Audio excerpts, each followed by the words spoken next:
مسلمان ہیں اور رسول پاک کے نام پر حکومت ہو رہی ہے اور کلمہ گو ہیں اور یہ رسول پاک کی اولاد سے ہے، فرزند ہے حضرت عقیل کا، رسول کے چچا کے بیٹے کا بیٹا ہے، اور وہ وصیت کرنا چاہتا ہے، کوئی ان کی وصیت سننے کو تیار نہیں ہے۔ ایسے میں یہی عمر سعد جو بھی یہ بھی قریش سے تھا، تو اس سے کہا گیا تو اس نے وصیت سنی۔ تو آپ نے کہا ایسا ہے کہ میں یہاں پر آیا ہوں تو 700 درہم مجھ پر قرض ہو گیا، آپ 64 دن وہاں رہے، یعنی کوفہ میں، تو میری تلوار بیچ کر وہ قرض ادا کرے۔ اب دیکھیں یہ وہ ہیں ہستیاں کہ یعنی یہ ایسا نہیں ہے کہ جیسے دنیا کی حکومتوں کا تختہ الٹنے کے لیے آتے ہیں اور غیر ملکی ایڈ لیتے ہیں، کس طرح ٹینک اور تلواریں اور بے گناہ انسانوں کو قتل کر رہے ہیں، پھر حکومتوں کی تبدیلی چاہتے ہیں۔ یہ وہ انقلاب محمدی کا تسلسل چاہتے ہیں کہ جس میں دیکھیں خود سے اپنی طرف سے کوئی کسی کو قتل کرنا نہیں چاہتے، مگر یہ کہ دوسرے ان پر حملہ کرے۔ تو یہی مسلم ابن عقیل تھے کہ جب عبید اللہ ابن زیاد جو ہے جس کے گھر میں آپ ٹھہرے ہوئے تھے، ہانی کے گھر میں، اس کی عیادت کے لیے آیا تو انہوں نے کہا یہ ظالم انسان ہے تو آپ اس پر تلوار سے حملہ کر دیں۔ تو آپ نے کہا یہ تیرا مہمان ہے، تیرے گھر میں تیری عیادت کرنے کے لیے آیا۔ ہماری مروت اور شجاعت یہ نہیں کہتی کہ جو شخص گھر میں اگرچہ ظالم تھا یہ وہ جس کو مارنا تھا، کہا لیکن ہماری شجاعت اور حمیت اور غیرت اور یہ نہیں اجازت نہ رسول پاک ہی کہتے کہ کسی کو دھوکے سے مارا جائے، تو لہٰذا آپ نے وہ کام نہیں کیا۔ لیکن اب یہ کوئی وصیت نہیں سن رہا، تو اب وصیت کی کہ میرا 700 درہم قرضہ ہے، میری تلوار بیچ کے اس کو ادا کیا جائے، اور آپ نے فرمایا کہ میری لاش کو دفن کر دیا جائے۔ اور تیسری بات جو کہی آپ نے فرمایا کہ میں نے اپنے آقا و مولا امام حسین کو لکھ دیا کہ یہاں کے حالات بالکل ٹھیک ہیں، آپ تشریف لے آئیں، لیکن اب حالات جو ہیں بدل گئے ہیں، اگر کوئی میری جو وصیت سن رہا ہے تو یہ میری وصیت ہے کہ میری طرف سے خط لکھ دیا جائے کہ کوفہ کی طرف تشریف نہ لائیں، یہ لوگ جو ہیں انہوں نے بے وفائی کی ہے۔ تو اس طرح سے آپ کو پھر ہاتھوں کو باندھ دیا گیا اور کوفہ کی جو دارالعمارہ تھا اس پر جا کر وہاں پر آپ کو شہید کیا گیا، اپنا سر کاٹا گیا، آپ کو اوپر سے چھت سے نیچے گرایا گیا اور آپ کے پاؤں میں رسیاں باندھ کر وہ کوفے کے بازاروں میں آپ کو گھسیٹا گیا، اور آپ کا سر اقدس اور آپ کے جو مہمان جو تھا نا میزبان آپ کا ہانی ابن عروہ، ہانی کو بھی قتل کر دیا گیا، دونوں کے سروں کو یزید کے پاس بھیجا گیا۔ تو یہ حضرت مسلم ابن عقیل ہیں جو کہ سفیر امام حسین ہیں، اور ان کا روزہ جو ہے مسجد کوفہ کے ساتھ ہے، جو کربلا کی زیارتوں کے لیے جاتے ہیں عراقی، تو کوفہ کی مسجد کے ساتھ حضرت مسلم ابن عقیل کا روزہ مبارک ہے۔ خداوند عالم سے دعا گو ہیں کہ ہمیں کربلا والوں کے نقش قدم پر چلنے کی توفیق دے اور ہمیں دین کی حقیقی معرفت حاصل کرے، اور ہم سمجھے کہ دین جو ہے اتنا قیمتی ہے کہ جس کے لیے اتنی قیمتی قربانیاں دی گئی ہیں، رسول کی آل کا خون بہایا گیا ہے، امام حسین کی قربانی ہوئی ہے، جس کی وجہ سے یہ نماز قائم ہے، روزہ قائم ہے، حج قائم ہے۔ آج یہ جو حج ہو رہا ہے وَإِلَّا وہ یزید لائن تو یہ کہتا تھا کہ نہ کوئی وحی آئی تھی نہ کوئی فرشتہ آیا تھا، یہ تو بنی ہاشم نے ایک ڈھونگ رچایا تھا، کوئی وحی اور فرشتہ نہیں آیا تھا۔ جب حکمران اس طرح سے بات کرے تو وہ بھی مسلمانوں کا حکمران اور یزید جیسا، تو ظاہر ہے کہ اگر امام حسین علیہ السلام قیام نہ کرتے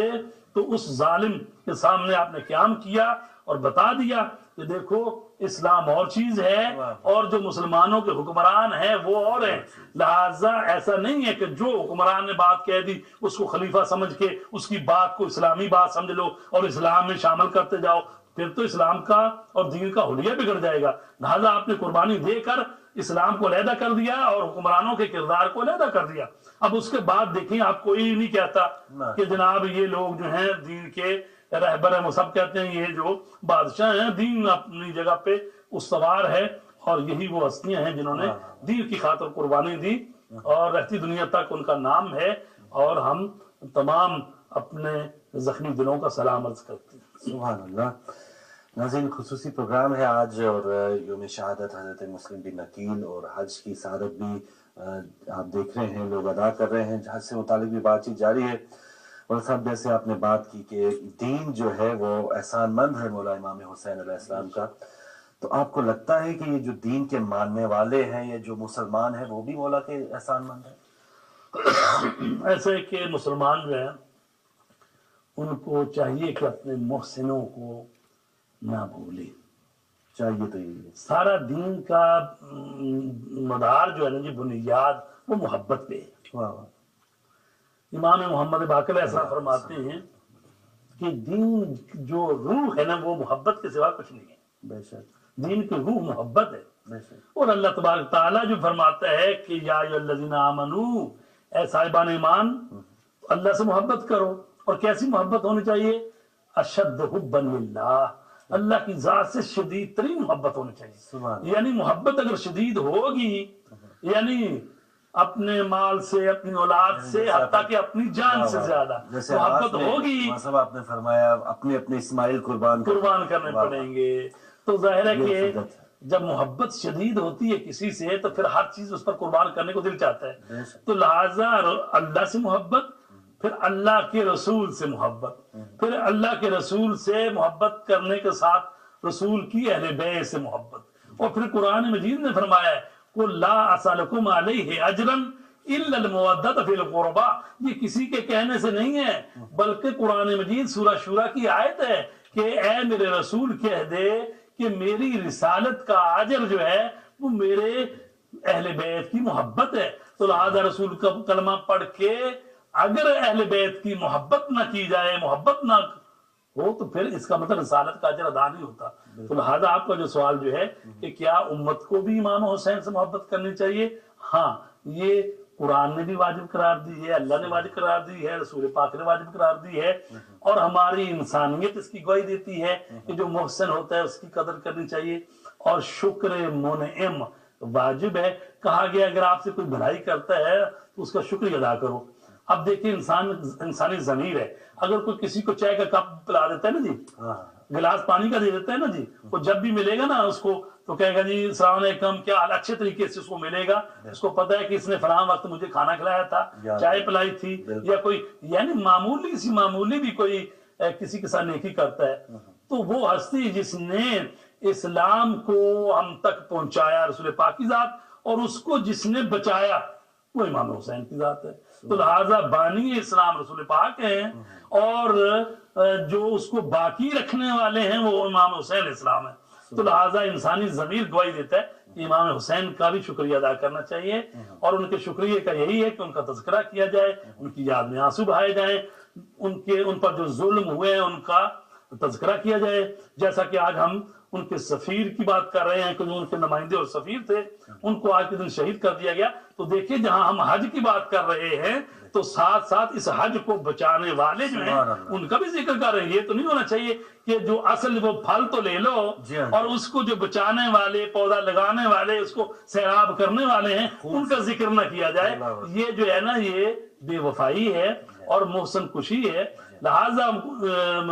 کیا کہیں کہ مسلمان قوم جو ہے نا اس میں ہمیشہ سے یہ سلسلہ رہا ہے کہ محسن کو اپنے کو بھول جاتے ہیں. تو ہم ایسی قوم ہے الحمدللہ کہ ہم یاد لاتے رہتے ہیں کہ دیکھیں محسنوں کو یاد رکھیں. اب حج بھی کر رہے ہو تو محسن کو یاد رکھو، خانہ کعبہ کو دیکھ رہے ہو تو یہ بھی یاد رکھو کسی خانہ کعبہ میں مولا کائنات علی علیہ السلام اس میں پیدا ہوئے ہیں، ان کو بھی ساتھ ساتھ یاد رکھو. حضرت ابراہیم علیہ السلام کی قربانی کا تذکرہ ہے تو یہ حج تو سارے کا سارا جو ہے یہ حضرت ابراہیم اور ان کے خاندان نے جو کچھ کیا ہے انہی کی یاد ہے. یہاں پر صفا و مروہ کے درمیان سعی کرو اس لیے کہ حضرت ابراہیم کی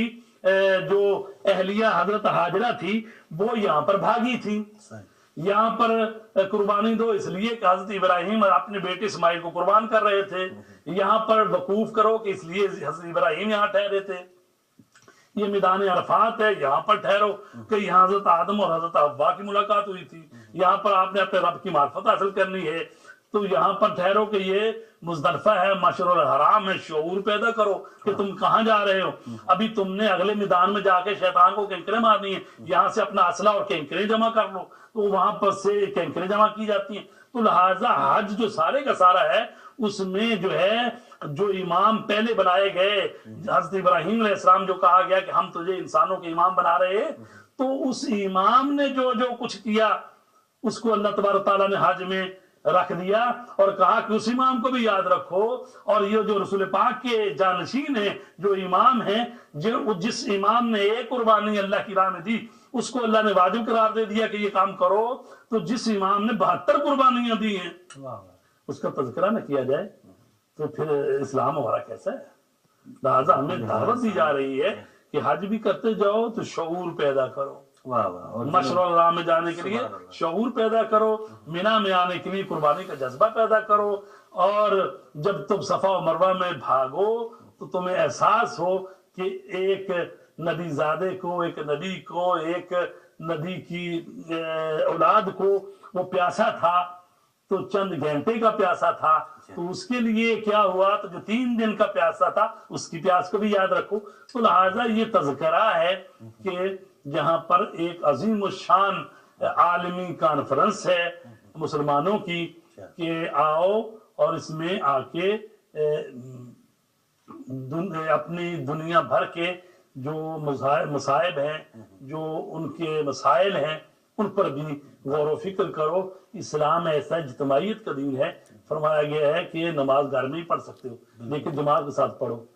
پھر جمعہ پڑھو، ہفتے کے بعد ایک دن آیا ہے، پھر یہ کہا گیا ہے کہ عید کی نمازیں پڑھو، تو جب پڑھو نمازیں گلے ملو تو کیا ایک دوسرے کے دکھ درد میں شریک نہ ہو؟ کیا اگر کہا گیا 3 دن کے لیے کوئی نماز پڑھنے نہیں آتا تو اس کے گھر جاؤ، عیادت کرو، وہ ہمارا بھائی مومن کیا ہوا، وہ بیمار ہے، اس کی کوئی پرابلم ہے۔ تو یعنی اسلام جو ہے جہاں اللہ کی اطاعت و بندگی سکھاتا ہے وہاں اللہ کی مخلوق اور انسانوں سے پیار اور محبت سکھاتا ہے۔ تو اگر یہ جذبہ پیدا نہ ہو تو پھر ظاہر ہے کہ خالی جیسے کہا گیا نا اطاعت کے لیے کچھ کم نہ تھے قروبیان، یعنی قروبیان جو ہیں فرشتے اللہ نے حکم پیدا نہیں کیے ہوئے ہیں، انسان کو درد دل کے لیے بھی پیدا کیا گیا ہے۔ تو اگر درد دل ہی نہ ہو، سینے میں ضمیر ہی نہ ہو، وجدان ہی نہ ہو، تو پھر انسان عبادت کرتا جائے اور پھر وہ سوچتا نہ ہو، فکر نہ کرتا ہو۔ تو یہ جو ہے حج، اس کا فلسفہ یہی ہے کہ پوری امت اسلامی میں سے لوگ جو حج کے لیے آئے، علماء کرام آئے، حکمران بھی آتے ہیں، بڑے بڑے عہدیدار بھی آتے ہیں، عام مسلمان بھی آتا ہے، تو حج کے موقع پر جا کے وہاں پر سوچیں سمجھیں، کانفرنس کریں، تو اپنے مسلمان ممالک کے جو مسائل ہیں ان پر بھی غور و فکر کریں۔ اور برات از مشرکین بہت ضروری ہے کہ یعنی اس وقت رسول پاک صلی اللہ علیہ وسلم نے حضرت علی علیہ السلام کو بھیجا سورہ توبہ کی آیت دے کے، آیات کہ جائیں آپ وہاں پر یہ پڑھنا اور یہ کہنا کہ اللہ اور اس کا رسول مشرکوں سے بیزار ہے، آج کے بعد تم خانہ کعبہ میں نہیں آ سکتے۔ اسی طرح جو لوگ پہلے بعض دفعہ بے لباس ہو کر خانہ کعبہ کا طواف کرتے تھے وہ یہ کام نہیں کر سکتے۔ تو یہ آیتیں کس نے جا کے پڑھی ہیں؟ مولا کائنات علی علیہ السلام نے پڑھی ہیں۔ تو یہ ہے برات از مشرکین، اور اسی سلسلے کو شروع کرنے کے لیے امام خمینی نے شروع کیا تھا کہ جب حج پر جائیں تو برات از مشرکین کریں، اور اس لیے 400 حاجی جو ہیں ایران کے مار دیے گئے تھے۔ تو آپ دیکھیں کہ کس طریقے سے حج ابراہیمی جو ہے وہ بہت چیزیں سکھاتا ہے کہ یعنی برات از مشرکین، اسی شیطان کو کنکرے نہ مارتے جاؤ، آج کے شیطانوں کو بھی پہچانو، وہاں بڑا شیطان ہے، چھوٹا شیطان ہے، درمیانہ شیطان ہے، تو آج بھی دنیا میں ایک شیطان بزرگ ہے، اس کو بھی